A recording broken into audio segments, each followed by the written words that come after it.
প্রতিষ্ঠা করেছেন এবং এক সময় দেশের প্রেসিডেন্ট ছিলেন।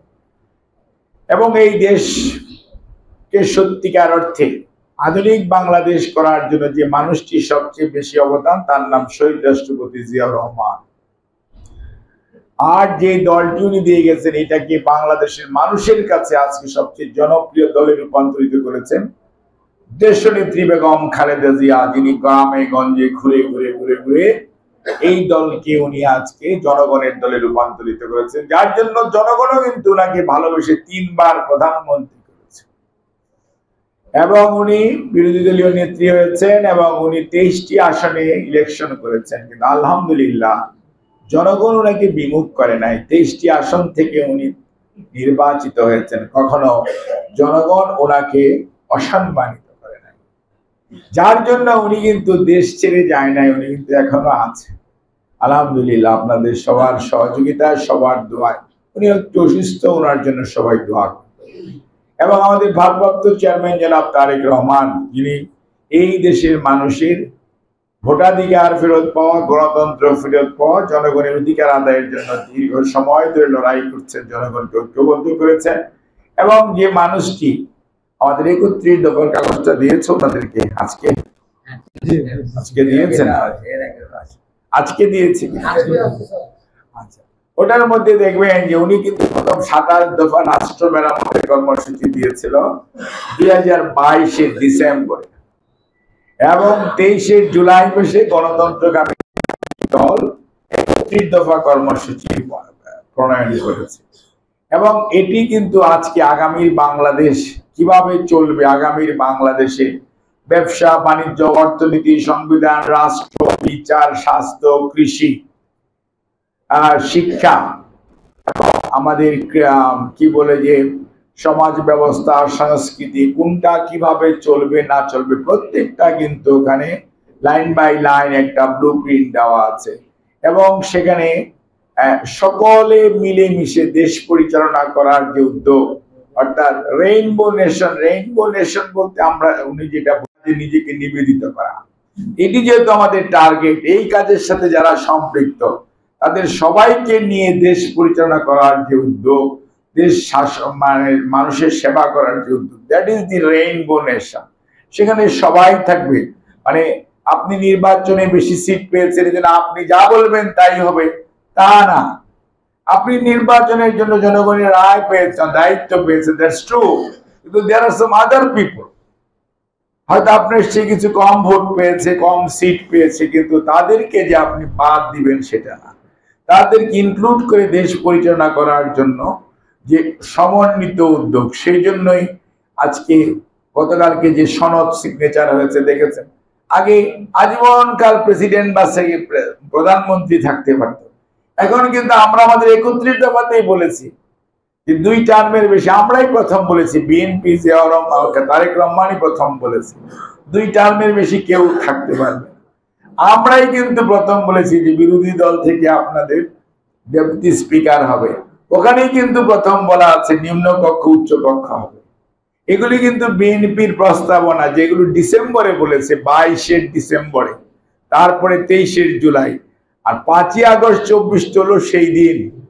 কাজে আজকে যারা সংস্কারের কথা বলে, বিএনপি দীর্ঘদিন পূর্বে এই সংস্কার, জিয়াউর রহমান স্যার 19 দফা দিয়েছিলেন, বেগম খালেদা জিয়া ভিশন 2030, তারই ধারাবাহিকতা 27 দফা এবং 31 দফা আজকে জনগণের আগামীর বাংলাদেশ গড়ার যে ব্লুপ্রিন্ট, সেটা হচ্ছে বিএনপি তারেক রহমানের 31 দফা। কাজে বিএনপি আজকের মানে অতীতমুখী না, বিএনপি ভবিষ্যৎমুখী দল, এবং বিএনপি জনগণের কথা চিন্তা করে তার কর্মসূচি প্রণয়ন করেছে দীর্ঘদিন পূর্বে। কাজেই আমরা চাইব এই যে বিএনপির ইনক্লুসিভ দেশ শাসন করার প্রস্তাবনা, দেশের সেবা করার প্রস্তাবনা, এটির জন্য আগামী দিনে ফেব্রুয়ারি 26-এর মধ্যভাগের মধ্যে ইনশাআল্লাহ একটি জাতীয় নির্বাচন হবে।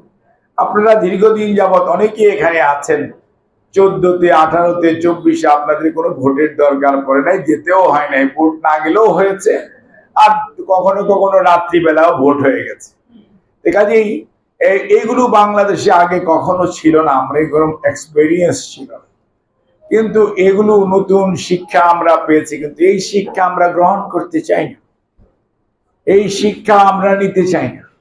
আমরা চাই আমার ভোট আমি দিব, যাকে খুশি তাকে দিব, নির্ভয়ে দিব, নির্বিঘ্নে দিব, নিঃশঙ্কে জিততে দিব, এবং এই পরিবেশটি অব্যাহত থাকুক, এবং কেউ যাতে দেশটিকে নিয়ে আর কোন অবস্থাতেই বাপ দাদার মুল্লুক অথবা রাজত্ব চিন্তা না করে। দেশের মালিক আল্লাহ রাব্বুল আলামিনের পরে জনগণ, জনগণ যাতে তার ভোটাধিকার সঠিকভাবে প্রয়োগ করতে পারে, প্রতিনিধি নির্বাচন করতে পারে, সেই লক্ষ্যে আগামী ফেব্রুয়ারিতে ইনশাআল্লাহ নির্বাচন।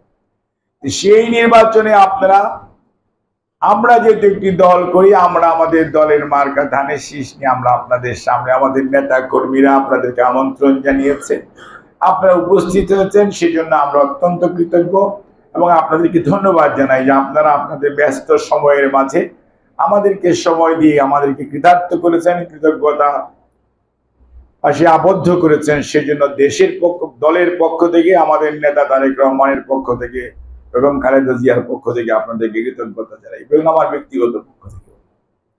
এবং এখন এটা সিগন্যাল লাল গ্রিন কোন সিগন্যালের ইস্যু না। আমি সব সময় বলতেছি ধানের শীষের পক্ষে জনমত তৈরি করা এবং ধানের শীষের পক্ষে মানুষকে ঐক্যবদ্ধ করা, ৩১ দফার আলোকে দেশের মানুষকে ঐক্যবদ্ধ করা, আগামীর বাংলাদেশ তারেক রহমান সাহেবের নেতৃত্বে যাতে জনগণকে বেশি করে সম্পৃক্ত করা যায়, সেই উদ্যোগের অংশ হিসাবে আমরা আজকে নয়, গত কয়েক মাস যাবতীয় আমরা বিভিন্ন পর্যায়ে জনমত এবং জনসংযোগ আমরা অব্যাহতভাবে করে যাচ্ছি এবং বিভিন্ন শ্রেণী পেশা ধর্মীয় গোষ্ঠীর মানুষের সাথে মত বিনিময় করছি। শুধুমাত্র একটাই টার্গেট, ৩১ দফার আলোকে জনগণকে ঐক্যবদ্ধ করা, সংগঠিত করা এবং তাদেরকে নিয়ে আগামী দিনের জাতীয় নির্বাচনে ধানের শীষের পক্ষে মানুষের সমর্থন আদায় করার জন্যই আজকের এই উদ্যোগ। ধন্যবাদ।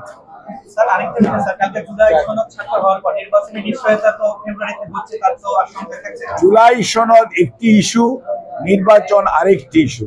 জুলাই সনদ হচ্ছে একটা দীর্ঘদিনের আন্দোলন সংগ্রাম এবং জুলাই আগস্ট ২৪-এর আন্দোলন সংগ্রামের সর্বশেষ অধ্যায়ে যে সমস্ত মানুষগুলো শাহাদাত বরণ করেছে, যে সমস্ত মানুষগুলো পঙ্গুত্ব বরণ করেছে, আহত হয়েছে এবং অনেক মানুষ গুম হয়েছে বিগত ১৫ বৎসরে, এবং এই দেশে যাতে স্বৈরাচারী শাসন ব্যবস্থা আর কোন অবস্থাতেই ফেরত না আসে, সেই লক্ষ্যেই আগামী দিনে বাংলাদেশের কিভাবে পরিচালিত হবে সেই রূপরেখা প্রণীত হয়েছে। রাজনৈতিক দলের ঐক্যবদ্ধভাবে ৮ মাসের আলাপ আলোচনার পরিপ্রেক্ষিতে, জাতীয় ঐক্যমত কমিশনের সাথে আলোচনার পরিপ্রেক্ষিতে জুলাই সনদ, এবং সেই লক্ষ্যেই জুলাই সনদ হচ্ছে আগামীতে বাংলাদেশ কিভাবে পরিচালিত হবে তার রূপরেখা, এবং যাতে স্বৈরাচারের পুনরাবৃত্তি এই দেশে না ঘটে, সুশাসন হয়, অন্যায়কারীদের এবং যারা এই মানুষগুলোর প্রতি অন্যায় আচরণ করেছে, স্বৈরাচারকে সহযোগিতা করেছে, তাদেরকে বিচারের কাঠগড়ায় দাঁড় করানো। এই জন্যই জুলাই সনদে সেই সমস্ত বিষয়গুলো লিপিবদ্ধ আছে। আর নির্বাচন, প্রধান উপদেষ্টা ঘোষণা করেছেন একটা নির্বাচনী সময়, এবং আমাদের নির্বাচন কমিশন সহ